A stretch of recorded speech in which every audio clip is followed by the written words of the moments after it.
Bueno, colegas, esta charla o esta clasecita no va para el examen.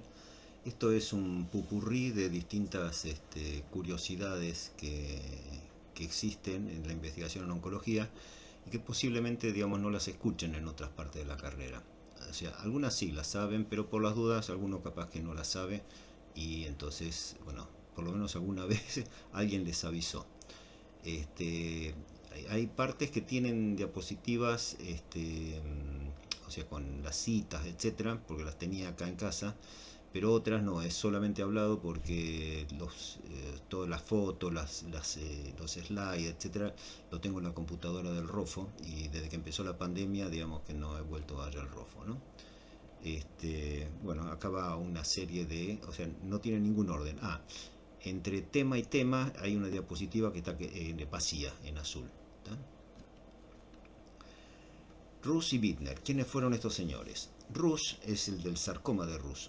Este señor lo que hacía era pollos que tenían un pollo que tenía sarcoma, digamos, agarró, le sacaba ese pedacito de tumor del sarcoma, se los metía a otros pollos y le crecía sarcoma. Y él era, creo que era patólogo. Entonces agarraba, lo analizaba histológicamente y era igualito. O sea, cuando crecía, antes que el pollo se muera, volvía a sacar un pedacito de ese sarcoma, se lo inoculaba a otros pollos y crecía, ¿no? Y los pollos no eran endocriados, o sea, los pollos eran de gallinero común y corriente. Pero siempre obtenía sarcoma e igualitos. Agarrando, viendo qué era lo que se podía, qué era la causa, pensó, digamos, bueno, células. Rompió todas las células, no quedaba ni una célula viva, y también daba sarcoma al inocularlo. Cosa rara. Entonces dice, bueno, habrá bacterias. Empezó a analizar, no, era bien estéril, no tenía bacterias ni nada por el estilo. Les daba antibióticos, etcétera, no. Entonces había gente que decía que tendrían que existir ciertas cosas que se llamarían virus, pero nunca nadie los había podido ver. Y los tipos que agarraban y decían que los virus, o sea, tenía que existir algo que se llame virus, o sea, fueron muy rechazados por la comunidad científica y les decían, no, eso son una manga de chantas, etcétera. Cuando este tipo agarró encima, o sea, esos extractos que hacía del sarcoma, que no tenía nada vivo, ni bacterias, ni nada, hasta los filtró por filtros de porcelana, que son el poro es muy chiquito, y ese filtrado también daba sarcoma. Entonces dice, tiene que ser virus. Entonces agarró y bueno, lo presentó así. Dice, ¿pero usted qué cree que son virus? Y sí, claro que tiene que ser virus, deme otra explicación. Bueno, lo hicieron pomada. El tipo porque, o sea, no era serio. Entonces el tipo decía, parecía la cosa de Galileo con la iglesia, una cosa parecida. Pongan el ojo en el microscopio, en el telescopio y explíquenme, digamos, si la Tierra puede ser el centro del universo, ¿no? Bueno, el asunto que lo hicieron pomada. Pasaron los años y un tipo que se llama Bittner, o sea, no sé si con doble T, encontró lo siguiente. ¿Se acuerdan esos ratones que yo les comenté, los C3H, que dan el 80% de las hembras cuando se vuelven viejas aparecen cáncer de mama espontáneo? Que se sabe en este momento que es un virus, ¿no? que tienen. En ese momento no se sabía. Tomó un día que había parido, o sea, crías, las de la cepa C3H, digamos, y también habían parido crías, o sea, los de otra cepa, la Val-C, que no da tanto cáncer de mama, da muy poco cáncer de mama. Lo que hizo es agarró las crías y las cambió, las intercambió. Entonces, aquellas que venían de C3H, que tendrían que tener un montón de cáncer de mama cuando sean viejas, pero se las había puesto a mamar directamente de la Val-C, bajó la incidencia de cáncer de mama de 80% a menos del 20%. Y aquellas que vienen de Val-C, o sea que no tienen cáncer de mama normalmente, pero se las puso a lactar de la C3H, de cero pasaron como a 20, 20 y pico por ciento de incidencia de cáncer de mama. O sea que en la leche había algo que favorecía la aparición del cáncer de mama. Entonces, cuando lo presenta, le dijeron, pero ¿usted qué cree? Que, por supuesto que filtró, etcétera, todas las cosas por el estilo, y no había vuelta, tendría que ser un virus. Pero cuando él lo presenta, le dicen, pero perdón, doctor Bittner, ¿usted cree que eso es un virus? No, por favor, yo soy un investigador serio, digamos, un profesional serio, etcétera. Yo sé perfectamente que los virus no existen, esas cosas de charlatanes. ¿Y qué sería? Bueno, un factor. Entonces se quedó como factor Bittner. Y así el tipo sobrevivió. Después, gracias a los físicos, que la medicina ha avanzado muchísimo gracias a los físicos, y ahora gracias a los biólogos moleculares, no por nosotros los médicos, crearon el microscopio electrónico. Con el microscopio electrónico se descubren que los virus realmente existen. Y también agarran, se ve que el de Rus es un virus, que es el virus del sarcoma de Rus, famoso. Vieron que lo que tiene es la mutación del SARC. El SARC, la S es de sarcoma y la R, SARC, es de Rus, del tipo este. Y Bittner es el MMTV, el Murine Mammary Tumor Virus, ¿no? Bueno, a estos dos, después ya gracias al microscopio electrónico, les dieron el premio Nobel, ¿no? Ahí contar la historia. Pasamos a otra historia. El nitrógeno, el congelamiento de células, tejidos y Walt Disney, digamos, en nitrógeno líquido. ¿Cómo surgió esto? Bueno, había en Montreal, en la Universidad McGill, había unos chicos estudiantes, creo que de medicina, si no eran de medicina eran de biología, que eran hijos de milicos británicos. Y los padres, con ellos de más chiquitos, habían estado en la India, que era parte del imperio inglés. Y después fueron trasladados, o sea, cuando eran chiquitos estaban en la India. En la India nadie juega al fútbol, todo el mundo juega al hockey sobre césped, eso es el deporte nacional. Entonces estos pibes estaban o sea, pasaron meta a jugar hockey sobre césped, así que eran expertos en hockey.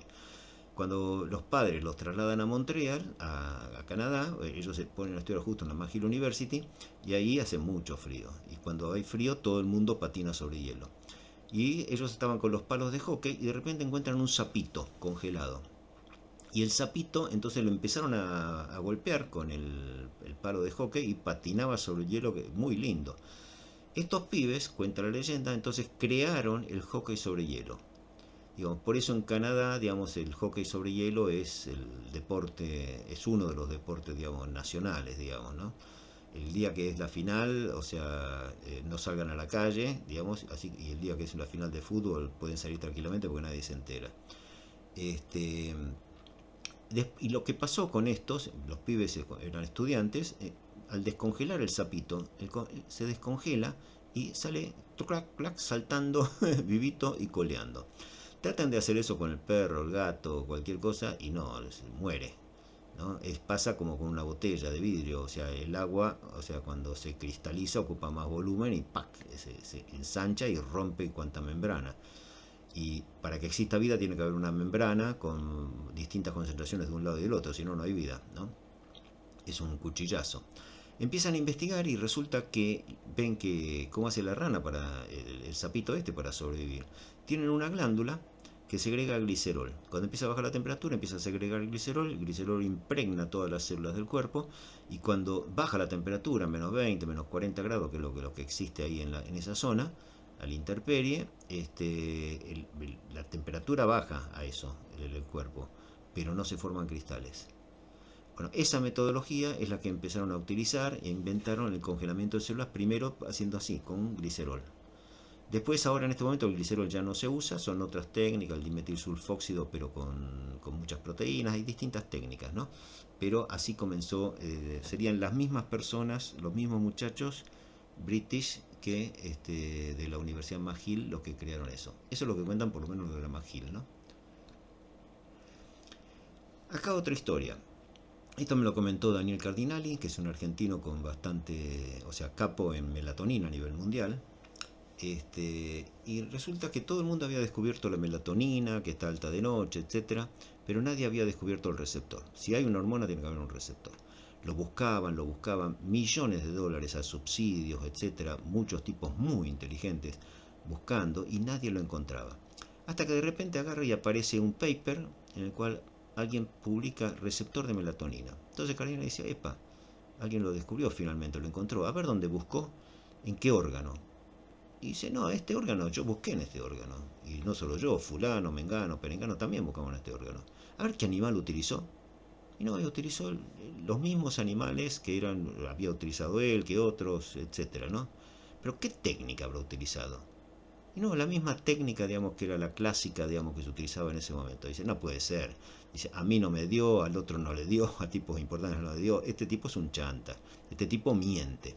A los 10 días había un congreso internacional, por supuesto, se fue a la yugular a buscarlo, digamos, al tipo este. Dice, mira, era un loco lindo, el tipo, muy mujeriego, con mucho arrastre con las mujeres. Y el tipo todas las noches estaba meta sexo, droga y rock and roll. Este, los yankees normalmente agarran, uno va a las 8 de la mañana o 9 de la mañana y están todos ya trabajando, ¿no? Ese es los laboratorios.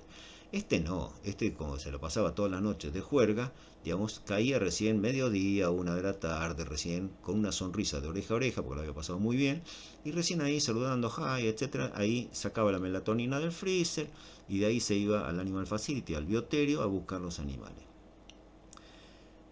Ahí razonen esto, montón de profesionales muy inteligentes, montón de gente que juzgó subsidios, también muy inteligentes, montón de alumnos, todos ellos eran profesores, y nadie se le ocurrió agarrar y preguntar, perdón, doc, usted ahora me dice que la melatonina es alta, alta la noche y por supuesto baja o casi desaparece en el resto del día. Y la semana pasada usted nos explicó lo que era el down regulation de receptores. Entonces, si la melatonina está alta a la noche, digamos, la lógica es que todos los tejidos, después que actuó, tengan un down regulation de receptores. Entonces, a la mañana temprano, cuando van a buscar los animales al bioterio, están todos con los receptores down regulados, por eso no los encuentran. En cambio, cuando llega a las 12, 1, cosas por el estilo, ya los receptores están siendo sintetizados y agarran y aparecen. Esa estupidez, calculen cómo ha pasado, digamos, delante de los ojos de los papers, etcétera, de un montón de tipos inteligentes. Eso pasa mucho más frecuentemente de lo que uno cree en ciencia, en medicina y en un montón de otras profesiones. Una cosa parecida, no tiene nada que ver con la medicina, es el avión Concorde, hermoso, ¿no? Pero sin embargo fue un fracaso económico que llevó a la quiebra a los que se metieron. ¿Por qué? Porque el avión era hermoso, digamos, es supersónico, digamos, grandote, etcétera. Los cálculos entre los ingleses y los franceses, los cálculos que hacían era que, perfecto, tenían que vender más o menos 15 aviones por año durante 10 años, o sea, unos 150 aviones, para agarrar y recuperar el dinero invertido. Pero resulta que, vieron que cuando los aviones rompen la barrera del sonido hay un ¡pum!, ¿no? Si el avión es grande, el ¡pum! Va a ser mucho más grande. Y tan grande que va a romper los vidrios de las casas que estén, o sea, por ahí abajo. Entonces, el único lugar donde pueden romper la barrera del sonido es sobre océanos.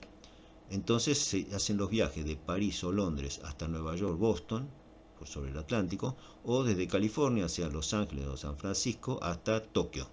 Y de vuelta por el Pacífico. Y casi no más. Y resulta que, claro, por definición son rápidos. Entonces van, vienen. Con 14 aviones saturaron el mercado. La Rolls-Royce, que era la que fabricaba las turbinas, que tuvo que desarrollar esas turbinas, crearlas, inventarlas, investigarlas, etc., se fue a la quiebra. Quebró la Rolls-Royce. Nada más y nada menos que el orgullo británico que quebraba. Tuvo que ir el gobierno británico a salvarla, digamos, para agarrar porque se metieron en ese desastre. Ahora, ustedes razonen, nadie agarró con tanta gente que tomaba decisiones, diciendo, muy lindo el proyecto, mucho orgullo nacional, tanto francés como inglés, etcétera, pero esto nos va a llevar a la quiebra por el simple hecho, antes de hacer la menor línea, ¿no? Si es un avión grande, supersónico, por definición, que es lo que se quería obtener, digamos, o sea que esto con 14 aviones ya se satura el mercado. Bueno, nadie lo pensó, o si alguien lo pensó y abrió la boca, gente con mucho más poder no le dio bolilla y todos siguieron, bueno, qué sé yo, seguimos adelante y seguimos adelante. Esto también pasa. Actividad sexual y época del año. Mucho no tiene que ver con cáncer, un cachito sigue a veces con cáncer de mama, etc. Cuando yo les pregunto normalmente, bueno, ¿qué época del año o qué estación del año es donde hay mayor actividad sexual? Y todo el mundo dice, primavera, etc. No, señores. cuando se hacen los estudios con parejas estables, en el cual uno agarra y le dice, bueno, anote, o sea, qué días tienen relaciones sexuales, bien o mal, pero que tienen, una crucecita, y lo que se ve es que existe un pico, el pico está en el último mes del, por supuesto sacando vacaciones, ¿no? Obvio. El último mes del verano y los 2 primeros meses del otoño. Y el valle está en el último mes del invierno y los 2 primeros meses de la primavera. O sea, es al revés de lo que uno piensa. Y uno dice, ¿ma per qué? El ma per qué es simple. Todos los animales tienen, bien que hay épocas del año en las cuales tienen la reproducción. Es para que las crías nazcan en el momento del año donde tienen mayores posibilidades de sobrevivir. O sea, que cuando esté más templadito tengan más comidas, etcétera. De ahí se van cuánto dura la preñez en estos animales y entonces ahí es donde tienen que tener, o sea, el pico de reproducción. Y el humano es lo mismo, 9 meses para atrás de cuando es el mejor momento, digamos, es cuando está preparado el organismo o ha sobrevivido, como quieran decirlo, para tener mayor actividad sexual. Y esto es paralelo, es biológico, ¿eh? O sea, hay mayor cantidad de frecuencia de picos de liberación del GNRH en esa época y, por ejemplo, hay mayor cantidad de delitos sexuales en todo el mundo en esa época, ¿no? Pasé. Cambiamos de tema. Búhos versus alondras. Ustedes vieron que gente cuando estudian la curva de corticoides, etcétera, es normal que hay gente, digamos, que son muy madrugadores, sin despertador, etcétera. Biológicamente son muy madrugadores. Esos son los que tienen el pico de corticoides bien temprano, justo antes de despertarse.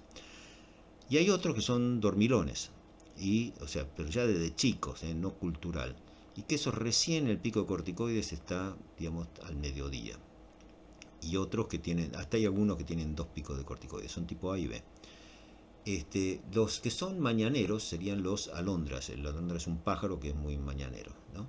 Y los búhos son aquellos que se despiertan tarde. Por supuesto, los que son las alondras se van a dormir temprano, digamos, y los búhos, por más que se acuesten temprano, dan vuelta, dan vuelta, dan vuelta y no se pueden quedar dormidos. Se ha estudiado mucho eso en humanos, ¿no? Sobre ese tipo de personalidades, y lo que se ha encontrado es que los que son alondra tienen mejores notas en los colegios, y mejores carreras universitarias, etcétera, tienen mejores notas. Y en general llegan a puestos de poder. Y son los que en realidad han diseñado, o al llegar a puestos de poder, a la sociedad. Por eso la sociedad está preparada y hecha, etcétera, como para los alondras. Y los búhos, digamos, o sea, tomando así las estadísticas, yendo al colegio a la mañana, etcétera, no son buenos estudiantes, pero sí son los más creativos. Todos los artistas, etcétera, son todos, o sea, búhos. Vieron que por eso los espectáculos son de noche, los tipos se acuestan a las 5 de la mañana, más o menos, una cosa así.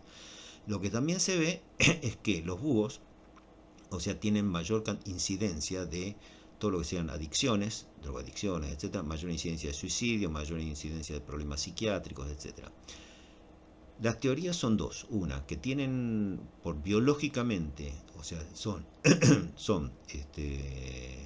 el cerebro es distinto, ¿no? Y entonces hay algún paralelismo entre eso y que tengan una predisposición para todos esos problemas. O la otra, más lógica, es que como las sociedades están creadas por los alondra, ellos nacen y están en un ambiente que no les pega. Esos chicos son malos estudiantes, pero resulta que si los cambian, en vez de sacarlos del turno de la mañana, lo ponen al turno de la tarde, pasan a ser abanderados los pibes. O sea que no es un problema neurológico, sino que es un problema de desconexión y de distintos tiempos.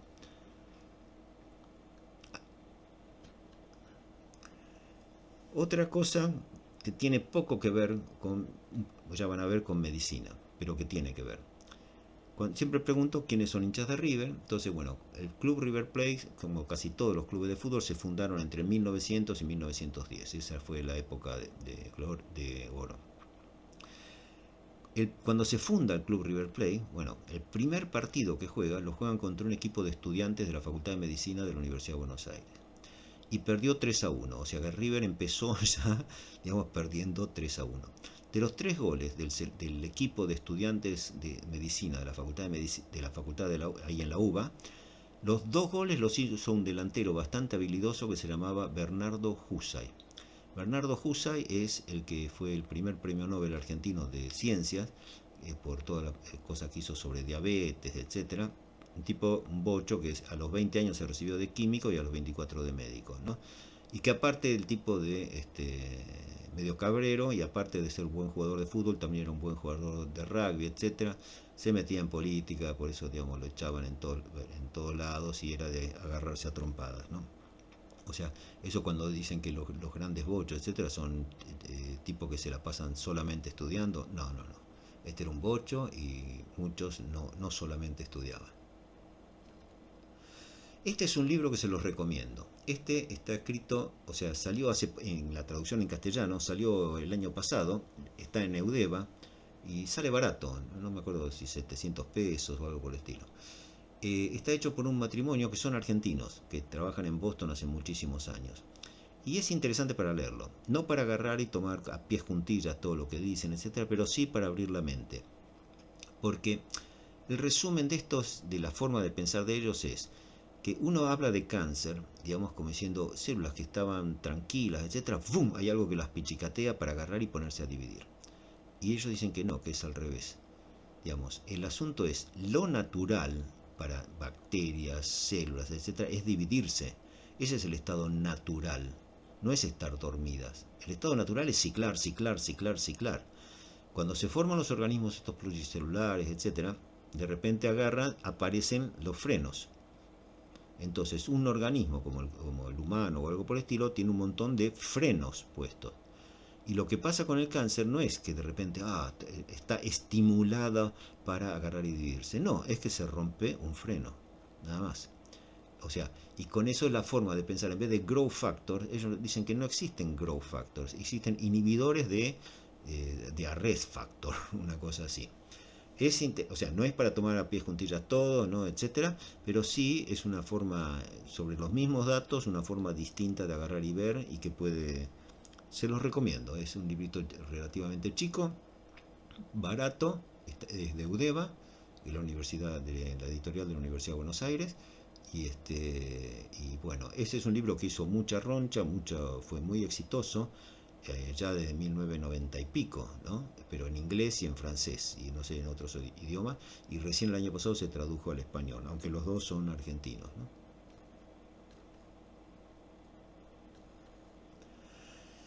Otro tema, la fusión in vivo. Existe la fusión in vivo de células tumorales con células normales. Eso está probado, digamos, aunque no lo crean, está probado. Hasta yo mismo lo he visto, digamos, por experiencia. Por ejemplo, un tumor de mama de hembra, de ratón, trasplantando y trasplantando en machos, llegó un momento en el cual la célula tumoral, célula tumoral, un 20 y pico por ciento tenían adentro un cromosoma Y. Y era cromosoma Y, no hay tu tía. Con lo cual es una prueba de que en determinado momento se fusionó con alguna célula del macho, digamos, y después se escupen cromosomas, algo queda y bueno, ahí quedó. Este, Esto es para que razonen, que cada vez que se ven células tetraploides o triploides, etcétera, siempre uno piensa, bueno, falló en la división, se dividió los cromosomas y después no se pudo dividir el citoplasma. No, no, puede pasar que se fusionó una célula tumoral con una célula normal, que en general se calcula que es el macrófago, mejor candidato, digamos, pasó a ser tetraploide y después empiezan a escupir cromosomas y por eso pueden quedar triploides o cosas raras. Y razón en una célula tumoral que todavía no tenga capacidad de moverse o no tenga capacidad de invadir. Se fusiona con un macrófago. El matrimonio perfecto.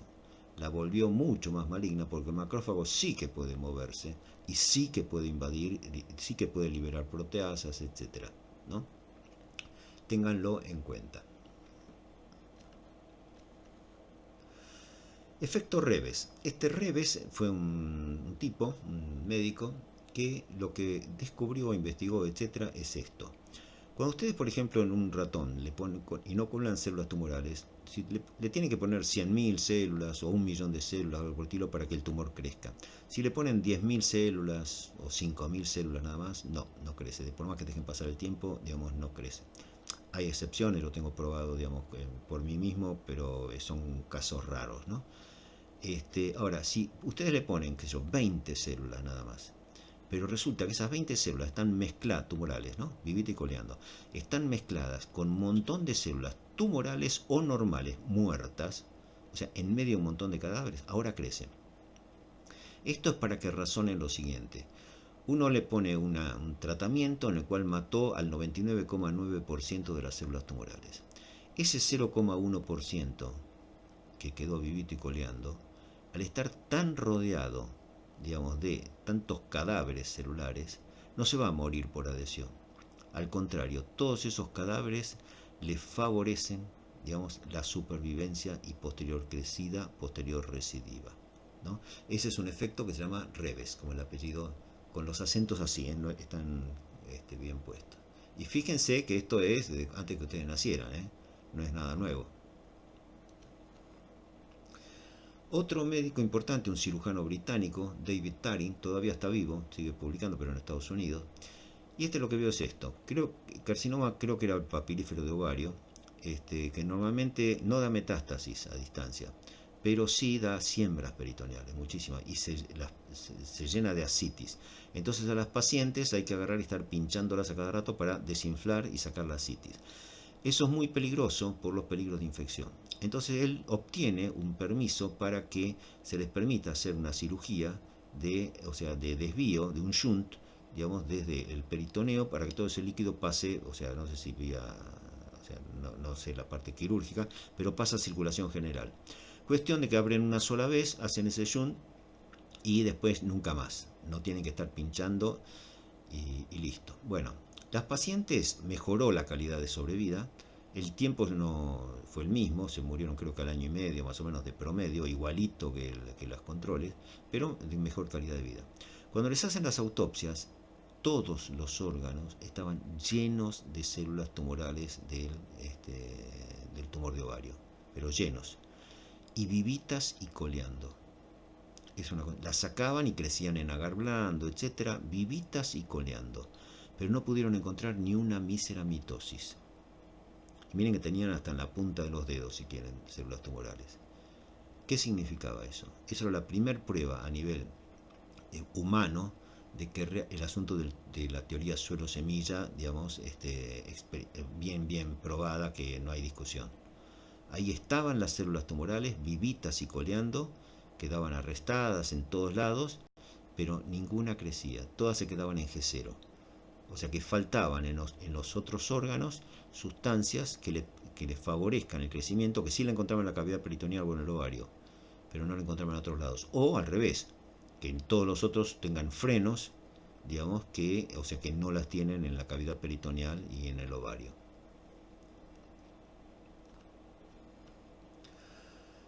Bueno, esto creo que o sea, básicamente seguro que ustedes lo saben, ¿no? Pero el resumen es que la cantidad de tumores que aparecen, o sea, todos nosotros, digamos, todos los días se nos generan células tumorales malignas, ¿no? Y que sí, surgen 10, pero mueren 10, surgen 10, pero mueren 10, etcétera, y ahí está.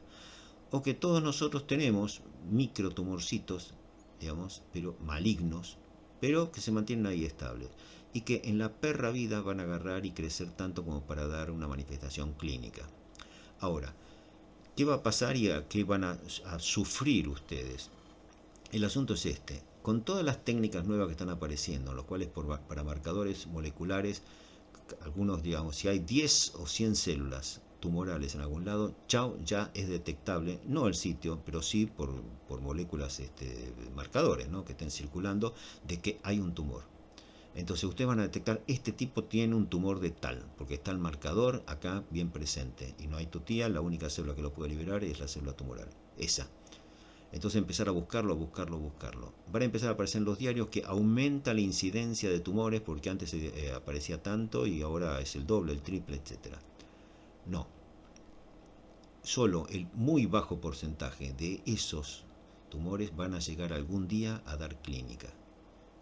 Entonces, o sea, el principal problema que van a tener ustedes es, perfecto, este tipo tiene seguro un tumor de tal cosa. ¿Qué hago? ¿Hago algún tratamiento o algo por el estilo? No. Van a tener que agarrar y esperar, porque siempre hubo gente con tumores, todos nosotros lo tenemos, pero que un porcentaje bajo, digamos, realmente llega a crecer lo suficiente como para agarrar y llegar a clínica.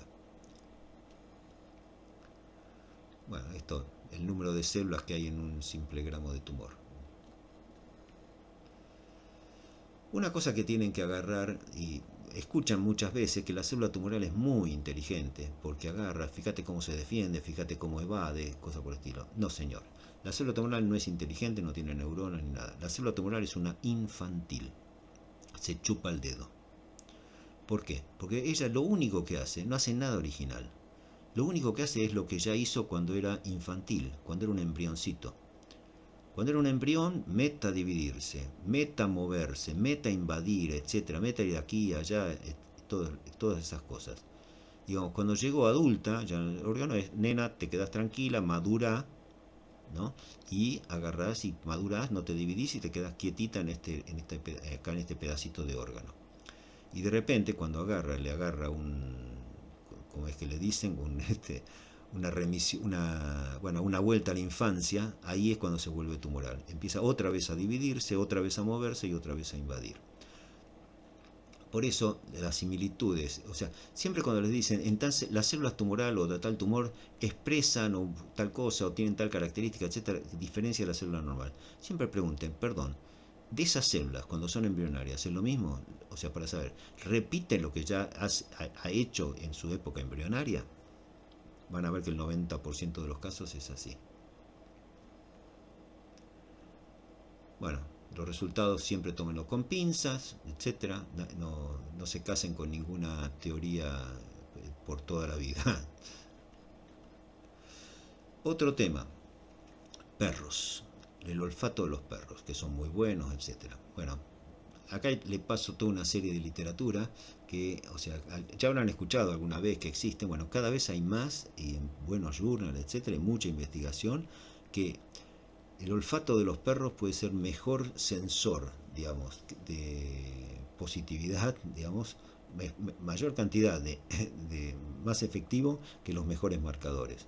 Por ejemplo, el PCA, que es, dicen que es el mejor, que es 80 y pico por ciento, 87, 88%, y más el dedo, el tacto rectal, creo que llega a 95, 96%, algo por el estilo, cuando muchos de estos con perros llegan a valores superiores, llegan al 98% en muchos casos, o sea que son mejores. Y ahora, bueno, esto voy pasando rápido, te dejo ahí toda una serie de trabajos. Se ve que no solo en distintos tipos de tumores, no solo tumor de vejiga, y las orinas, los sudores, las salivas, el aliento, algunos con el aliento también para cáncer de pulmón. Por supuesto que no tienen que estar tomando drogas, ¿no? Porque si no sale el olor del metabolito de la droga. Empezaron a hacer algunos, entrenar ratones para hacer el mismo trabajo, y algunos, en el último paper que van a ver acá, hasta mosca, la famosa mosca de la fruta, a ver que sea atraído con sus antenitas, que es con lo que olfatean, digamos, para agarrar y decir esto tiene tumor o no tiene tumor. Ahora se los paso así rápido y después por ahí cosa lo buscan.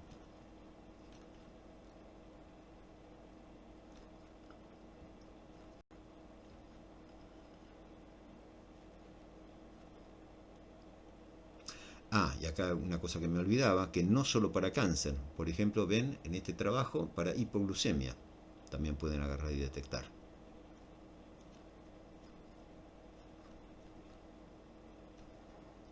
Bueno, cambiamos de tema. Estos son, capaz que ya no sé exactamente qué cosas se le dan en la clínica o cosas por el estilo, pero esto es una cosa que está desde hace varios años o sea, muy de moda. Este asunto de que las células tumorales salen del primario, van, pegan una vuelta por todo el cuerpo, principalmente a la médula ósea, pasan, ahí hacen un máster en entrenamiento y después cuando vuelven a salir pueden volver al tumor primario, pero con más polenta, digamos, más entrenadas, etcétera, como para agarrar y destruir al cuerpo. O sea, peores para el cuerpo, ¿no? Mejores para ella. Y acá, bueno, o sea, papers que hablan de eso. Otra cosa es que muchas células tumorales se pueden, o sea, se liberarían ya en estadios mucho más tempranos de lo que históricamente siempre se ha dicho. Por ejemplo, acá les voy a mostrar una serie de trabajos en los cuales, bueno, esto es de lo mismo, de los vasos fenestrados, ¿no? Pero, y antes de pasar a tal parte, acá por ejemplo un trabajo en el cual, o sea, se ponen en el ratón las células tumorales del lado, en la mama, qué sé yo, derecha, y resulta que aparecen, esas células tumorales aparecen en la mama izquierda, ¿no? O en el tumor de la mama izquierda, etcétera, que son unas células que se las puede teñir de azul y se ve, digamos, que aparecen del otro lado. Es muy, muy interesante. Ven acá en estas fotos, bueno, acá esas células azules vienen del lado contralateral, ¿no? Y no hay discusión, o sea, hacen todos prueba contra prueba, etcétera, digamos, o sea que no hay discusión. O sea, las células tumorales salieron de una mama, pegaron toda la vuelta por todo el cuerpo, etcétera, pasan y al pasar por la otra mama contralateral, ¡chic!, ahí se quedan y ahí crecen.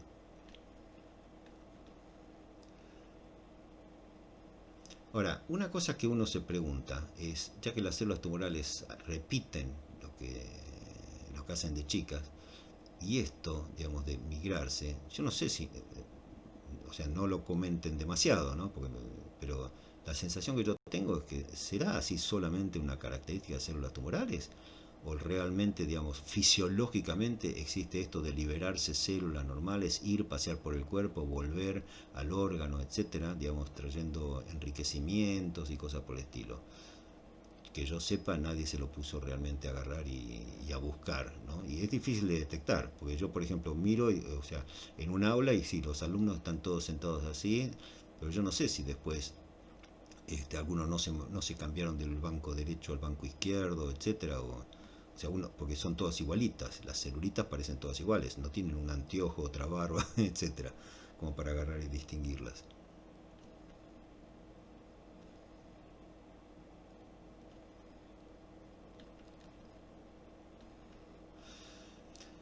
Esto es lo que empecé a agarrar y decirle antes. Hay mucha serie de pruebas a nivel de ratones y también después se está confirmando a nivel de humanos, es que la liberación de células tumorales desde el tumor primario ocurre excesivamente temprano.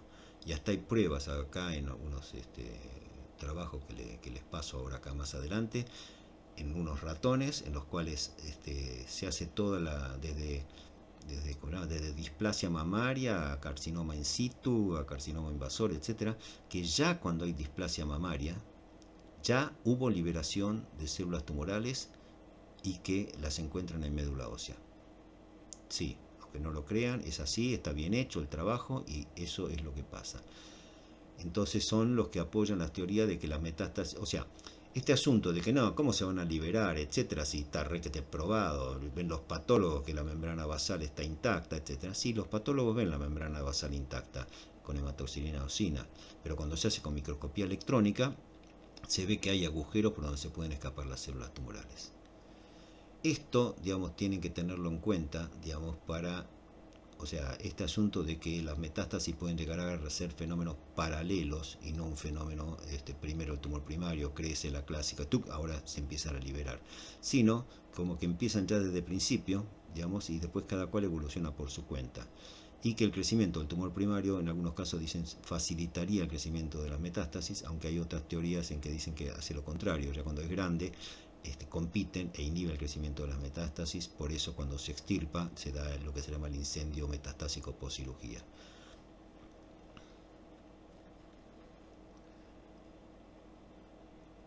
Y bueno, estas son pruebas que se dan en pacientes encontrando lo que se ve, digamos, en ratones, ¿no? Como en esto, por ejemplo, que incluso en algunos carcinomas in situ ya tenían células tumorales diseminadas en la médula ósea. Y hay una cosa, este es el paper del que les digo de los ratones, que aún en hiperplasias epitelial mamaria, digamos, ya hay células tumorales, digamos, en la médula ósea.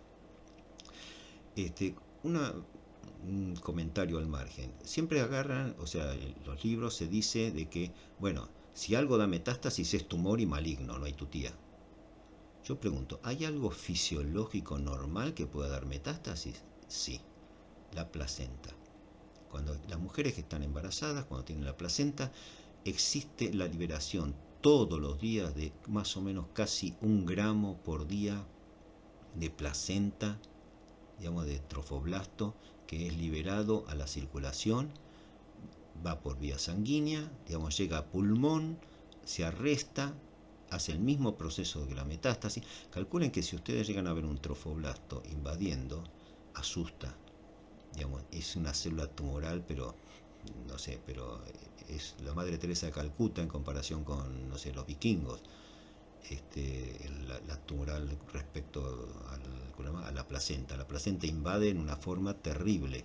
Es un monstruo grande y pisa fuerte. Y se libera un montón de trofoblasto hacia la circulación. Llegan al pulmón, ahí se arresta, invade, hace el mismo paso que toda la cascada metastásica.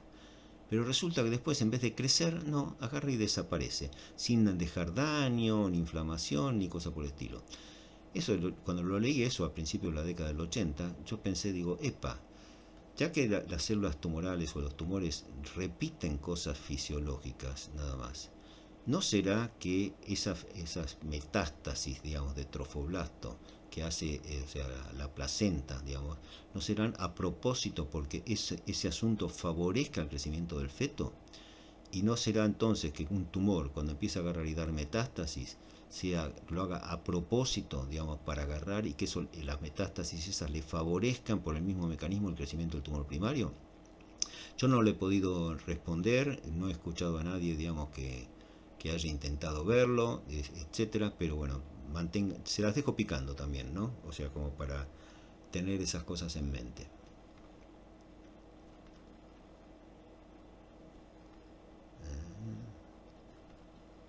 Estos son todos los trabajos que, o sea, les comentaba.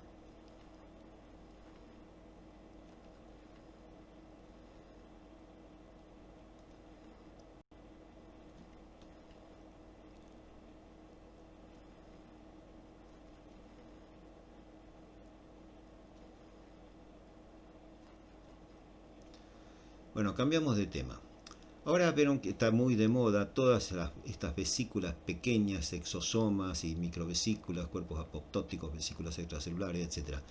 Son todos más o menos parientes, ¿no? Esto es membranita con un cachito de citoplasma adentro y que adentro tienen distintas cosas. Lo que nos importa a nosotros es si tienen DNA, RNA, etcétera. Nosotros los médicos, en general, este asunto de intercambio de célula a célula, digamos, de pedacitos de información genética, la tenemos clara para las bacterias en la resistencia a drogas, ¿no? Eso es lo clásico, ¿sí? Una bacteria que es resistente, ojo que le puede pasar la información de la resistencia a otras bacterias vecinas y ahí se te complicó el paciente. Pero bueno, parece ser que, o sea, ahora, digamos que fisiológicamente, no es un asunto tumoral, es fisiológicamente, existe ese intercambio de información que te paso, no digo que pase un cromosoma entero, pero sí que te paso pedacitos de DNA, o te paso segundos mensajeros, o te paso RNA, digamos, y te puedo pasar oncogenes, digamos, a la célula vecina, o lo tiro a la circulación y al que le toca y agarró y se metió, digamos, en otra célula. Con lo cual, o sea, el asunto a lo que apunta esto es que, o sea, células tumorales pueden agarrar, liberar oncogenes, etcétera, digamos, y meterse en células normales y transformarla. Les juro, yo no tomo alcohol, así que no estoy borracho, es verdad. Y para que me crean, por suerte en este tengo los papers que salieron en buenos journals, ¿no? Bueno, acá les paso toda una serie de trabajos que hablan sobre estas distintas cosas.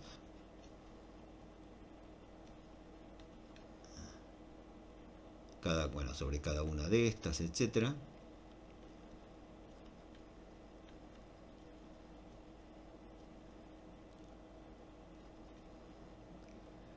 Y lo importante es que vean, por eso les pongo las citas, ¿no? Que son journal importantes, no son el journal de Calamuchita, ¿no? O sea, sino que son revistas importantes. Y también,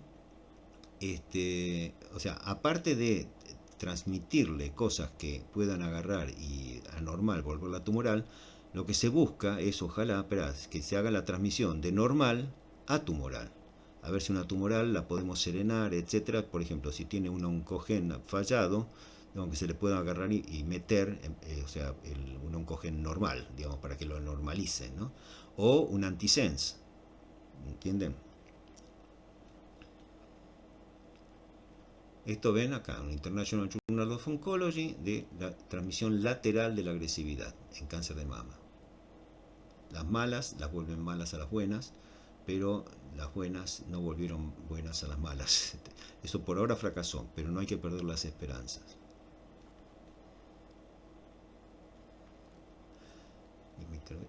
Todo esto es lo mismo, pero con distintas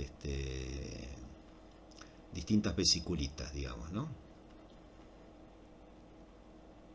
Y esto también se puede ver, o sea, haciendo con cosas in vivo, digamos, gracias a toda la fluorescencia que existe, etcétera, se puede agarrar y es muy bonito. Son lindas peliculitas, lindos videos, etcétera, en los cuales se puede agarrar y ver cómo, o sea, estas vesículas van, salen, se meten en otro lado, etcétera.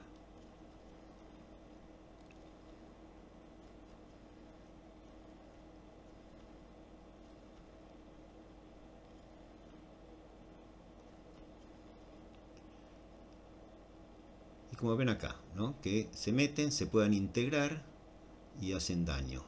Eso sería el resumen, ¿no?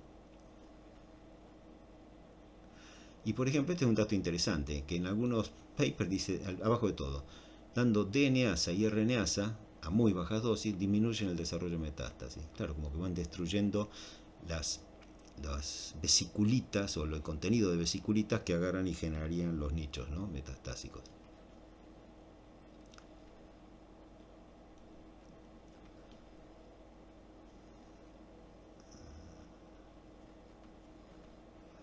Bueno, bueno, acá también, exosomas en metástasis.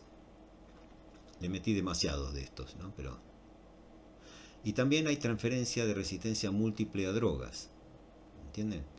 Esto también es clave, esto también molesta al tratamiento. De repente, es lo mismo que pasa con las bacterias, con el antibiótico, bueno, de célula tumoral a célula tumoral, transmitirle la resistencia a una droga, ¿no? Le meten o sea, toma ATP glicoprotein, digamos, y vos también te defendés.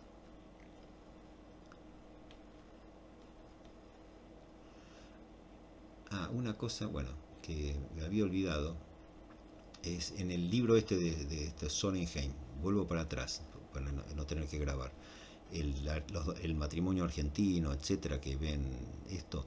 Una cosa muy interesante que hicieron, un experimento muy lindo, es este. En ratones ustedes pueden agarrar y por una técnica pelar una mama, digamos, sacarle todas las células epiteliales y queda el esqueleto de la mama, pero sin las células epiteliales.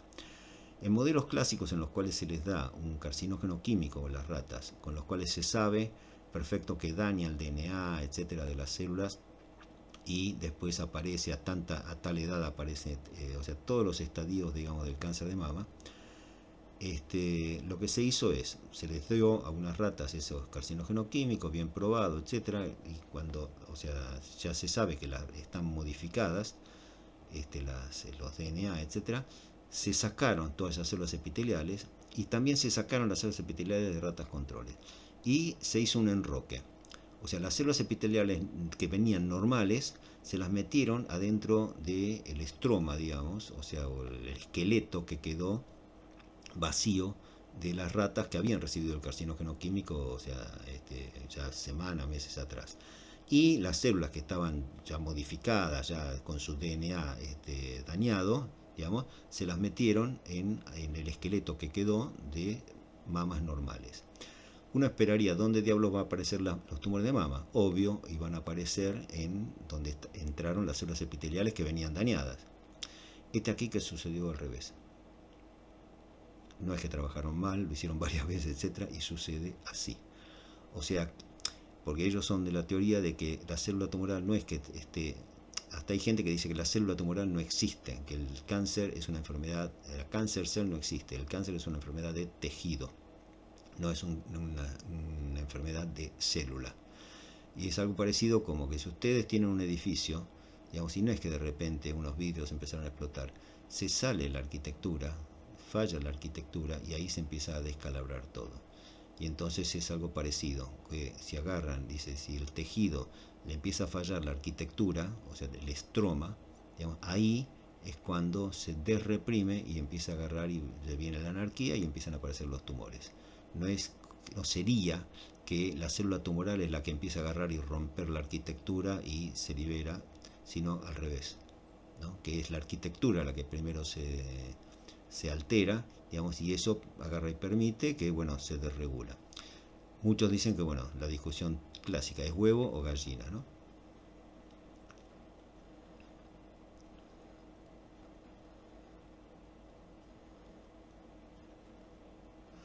Ahora cambiamos de tema. Este señor Peto no es un sobrenombre, es el apellido de un investigador que se hizo una pregunta muy lógica. Cuando ustedes agarran cualquier libro de biología celular, etcétera, les va a agarrar y decir, bueno, cuando se replica el ADN, cada, qué sé yo, invento el número, cada millón de, de bases que se ponen, digamos, tac, aparece un error, ¿no? Pero después, por cada millón, esos errores se reparan. Dicen que por cada millón de reparaciones, digamos, aparece un error en la reparación. O sea, que sería como un millón de millón, ¿no? Billón de, de, de replicaciones, digamos que aparece un error. Que eso puede ser una mutación. Y la mayor parte de esas mutaciones que aparecen, error que se le metió A en vez de B, son en lugares que no importa, porque no transcriben, etcétera. O si transcriben pero no cambian la proteína, etcétera. Y de esos un millón, uno de cada millón agarra y sí da una mutación. Si eso fuese así, y todas las células, perfecto, normal, una cosa general, ¿qué pasaría? Desde que uno es una célula hasta hacerse un ratón adulto y a lo largo de su vida, ocurrió X miles de millones de divisiones celulares. Para hacer un humano, que es más pesado, más grande y vive más tiempo, hubo muchísima mayor cantidad de divisiones celulares. Para hacer un elefante, ¿para qué les cuento? O sea, muchísima mayor de divisiones celulares. Si eso fuese matemáticamente exacto, la cantidad de tumores que tendría que tener un humano sería mucho más que las que tiene un ratón. Y las que tiene un elefante muchísimo más todavía. Sin embargo, eso no ocurre. Y al contrario, los elefantes tienen pocos tumores. Entonces ahí hay alguna falla.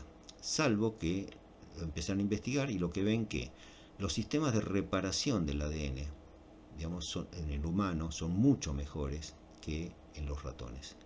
Y en los elefantes son mejores todavía. Y, por ejemplo, en los elefantes, que lo que sí se pusieron a investigar y encontraron, entre otras cosas, es que tienen cualquier cantidad de P53. Acá está la cifra. ¿Ven? Aparte de tener el P53 normal, como tiene cualquier célula o algo por el estilo, tienen 20 copias, 40 alelos. ¿Por qué? Porque 19 son retrogenes. Retrogenes son el gen que se volvió para atrás a partir de ya el RNA, o sea, no tiene intrones y exones, sino que es toda una cosita entera que porque se retrotranscribió desde el RNA, ¿no? Y entonces, claro, teniendo tanto P53, tiene 20 veces más P53 que una célula normal, cualquier fallita que pasa, ñácate, agarran y las matan. Entonces, por eso es que no tiene casi tumores. ¿Tá? Este bichito que yo les mostré la foto en la clase mía es hermosísimo, ¿no? Se lo comerían a besos, tan simpático. Es una rata topo que viven en las profundidades, etcétera. Ven que no tiene pelos casi, ¿no? Porque no sabe lo que es la luz. Ya viven en completa oscuridad, por eso son ciegos. Viven en túneles profundos en varias partes del mundo, pero los más conocidos viven en zonas desérticas, Israel, Arabia, todo ese lado, y muy profundo. Y tienen una serie de características importantes. Lo que les interesa a ustedes acá es que no dan cáncer. Acá otro. Pero es un mamífero con un montón de características por lo cual no solo los oncólogos, sino para muchas otras especialidades médicas es muy interesante y se utiliza mucho. ¿Por qué? Por un lado, es el único mamífero que tiene una organización social parecido como a las abejas, que existe una reina, etcétera, que existen los machos que fecundan, que los otros no se pueden reproducir, etcétera, todo ese tipo de cosas. Solo que acá el trono se lo ganan a las trompadas, ¿no? La más violenta, la más grandota, etcétera, dice, bueno, listo, gané yo, una vez que maté a las otras, a partir de ahora soy la reina. Y vengan los zánganos, en vez de zángano tienen otro nombre, para agarrar y reproducirme, ¿no? Características. Temperatura corporal. ¿Tienen sangre caliente o sangre fría? Las dos. Tienen sangre fría cuando necesitan, y si necesitan, porque aparece mucho frío, prenden el caloventor, digamos, y, o sea, el metabolismo les da temperatura, o sea, caliente, como nosotros, ¿no? Tienen una piel que es insensible al dolor, sobre todo al ácido. Todo un mecanismo, con lo cual los que investigan anestesia, etcétera, les encanta este bicho porque es muy bueno para investigar, ¿no? Porque transforma el ácido en anestesia, ese sería el asunto. Tienen un metabolismo muy muy bajo, ¿no? Eso es como los animales que hibernan, bueno, así o más bajo todavía. Con lo cual la gente que estudia metabolismo es un excelente modelo. Y esta es una cosa rara. Ustedes cuando se meten abajo de una pileta, en el mar, en el río, lo que quieran, fíjense cuánto aguantan sin respirar. 1 minuto, 2 minutos, 3 como mucho, una cosa así. Estos pueden pasar horas sin respirar y no se asfixian, no mueren. Eso es una cosa interesante. Con lo cual, los que hacen fisiología respiratoria, de oxígeno, metabolismo de oxígeno, están locos con esto. Es un modelo bárbaro. Y la otra cosa, que una rata, un topo, etcétera, vive 2 años, como el ratón, la rata, etcétera. Estos viven 40 años. Entonces, los que están investigando sobre longevidad, envejecimiento, etcétera, también es un modelo que les encanta. Y a los oncólogos porque no les aparece cáncer. La revista Science en el 2013 lo nombró el vertebrado del año. En la longevidad viven más de 32 años, mortalidad, este es otro dato interesante. En todos los animales, a medida que son más viejos, tienen más posibilidades de morirse. Acá no. Es una regla ahí de esos apellidos, ¿no? Pero que no aumenta la posibilidad de que se mueran por la edad, ¿no? Tiene una cosa que sí es importante, digamos, los vasos, la parte cardiovascular, eso también, eso lo investiga muchos, es sanísima. O sea, no tienen problemas de colesterol, etcétera. Eso que comen a veces su propia materia fecal, no lo recomiendo, ¿no? Como, reducen el metabolismo cuando hay épocas de poca comida, y vivirá su vida en pulsos, es lo que dicen los papers, ¿no? Las proteínas tienen una gran estabilidad. Que uno siempre piensa, bueno, las proteínas son proteínas, listo, chau, o sea, tienen su vida media. Bueno, en estos bichos, no sé por cómo, pero los químicos sabrán, son proteínas con una alta estabilidad. Y sí tienen unos sistemas de reparación del ADN muchísimo mejor que los ratones. Y esto, bueno, colonias, etcétera, ¿no? Y nada más. Esto con respecto a esos bichos. Acá les paso un lugar, una cita, para aquellos donde están los modelos que se usan en Translation and Research, pero en oncología, que es público, una database pública, para que agarren que la tengan. Hay cosas curiosas, que ratones Newt, cuando se le inoculan, o sea, células tumorales por cualquier lado, si 2 días antes le dieron ciclofosfamida, ahora, o sea, las células pueden salir de los vasos y formar metástasis. Esto para mí es sorpresa, pero bueno, o sea, para que tengan en cuenta que si de repente a un paciente le dan, no está probado que pase en el paciente lo mismo, ¿no? Pero que de repente le dan ciclofosfamida, que los vasos puedan agarrar y permeabilizarse como que permitan que salgan las células tumorales que puedan estar circulantes. Otra cosa interesante es que en ratón todo, ¿no? Si uno le mete las células tumorales intra el vaso, ¿no? Se hincha, etcétera, y sale, o sea, lo que le mete, ese líquido sale después por la vena esplénica, se une a la vena porta, y el primer filtro que encuentra es el hígado, entonces generan metástasis hepática. Ahora, si la misma suspensión de células tumorales, en vez de meterla en el vaso, agarran y la meten en la vena porta, no da metástasis. O sea que esos linfocitos o los esplenocitos, ¿no?, que acompañan, que se van mezclados, le favorecen el arresto y crecimiento de las metástasis a las células, a las células tumorales inoculadas.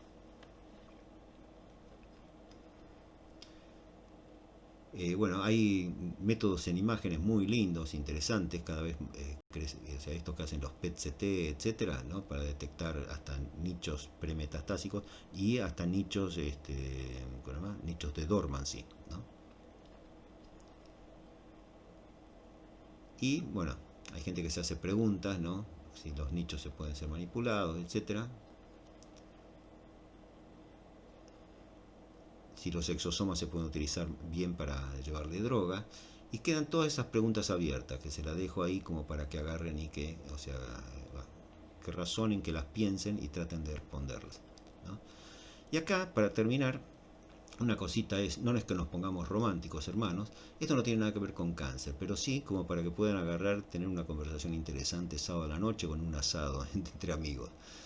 La mano empezó así. Una vez ratones, que cuando se trabajaba mucho con antígeno de histocompatibilidad, trabajando con ratones estos endocriados, etcétera, pero que varían en un antígeno de histocompatibilidad, cuando ustedes y los querían reproducir, cuando ustedes ponen un macho con una caja de hembras, digamos, o sea, a medida que las hembras van entrando en ovulación, digamos, por las feromonas, el macho va y las monta. De repente hicieron eso, etcétera, y de repente, o sea, macho que tenían un antígeno de histocompatibilidad, con hembra que tenían distintos antígenos de histocompatibilidad, y se ve que agarró, copuló con una y se quedó al lado de esa una. Y las otras, aunque estaban ovulando, digamos, y le largaban feromonas a pasto, ni bolilla. El ratón se enamoró. Empiezan a investigar, las cosas se repiten cuando existen esos antígenos de histocompatibilidad en el macho y existen esos otros antígenos de histocompatibilidad en la hembra. A partir de ahí, por supuesto, empezaron un montón de chistes diciendo que cuando uno conozca a gente del sexo opuesto, o bueno, ahora que está tan de moda, todo, ¿no?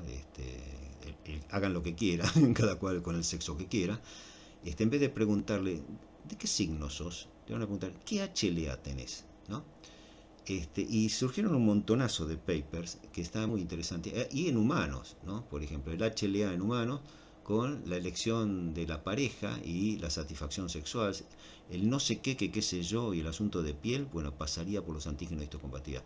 Y si no pasa por los antígenos de histocompatibilidad, pasa por algo que va en paralelo con los antígenos de histocompatibilidad. Esto es un review sobre la elección de pareja con la preferencia de perfumes, dependiendo del antígeno de histocompatibilidad, si la prefieren tal o tipo de perfume o no, y con el antígeno de histocompatibilidad y la atractiva, la cara linda o cara fea, ¿no? Una cosa que es interesante, ahí la termino, pero no encontré la diapositiva donde tenía, hay una empresa, hay una página web, hay una empresa suiza en el cual ya juntó un montón así de datos. Uno manda, así como manda a hacer el DNA, bueno, como mandas el tubito, no sé, calculo que será con el hisopo, digamos, con célula de la boca, etcétera, donde los tipos agarran, analizan la HLA y por computadora te dicen que por tu tipo de histocompatibilidad andás bien o vas a tener fenómenos de piel, el no sé qué, qué sé yo, con tal otro tipo de antígeno histocompatibilidad. Entonces, una lista de, por ejemplo, si sos varón, de mujeres, digamos, con las cuales vas a andar muy bien. Entonces, para esas empresas que hacían para buscar pareja, bueno, ya está, en Suiza ya existe. Se lo quería traer, digamos, por lo menos para que tengan la página, la página web donde buscarla, pero si se meten en Google, el tío Google la tiene que agarrar y encontrar. Y no sé si da tan resultado, etcétera. Ahí la publicidad dicen que sí, pero bueno, como cosas así interesantes. Bueno, la corto acá, no sé, capaz que sigue porque no sé cómo diablos esto se apaga. Chao, hasta luego.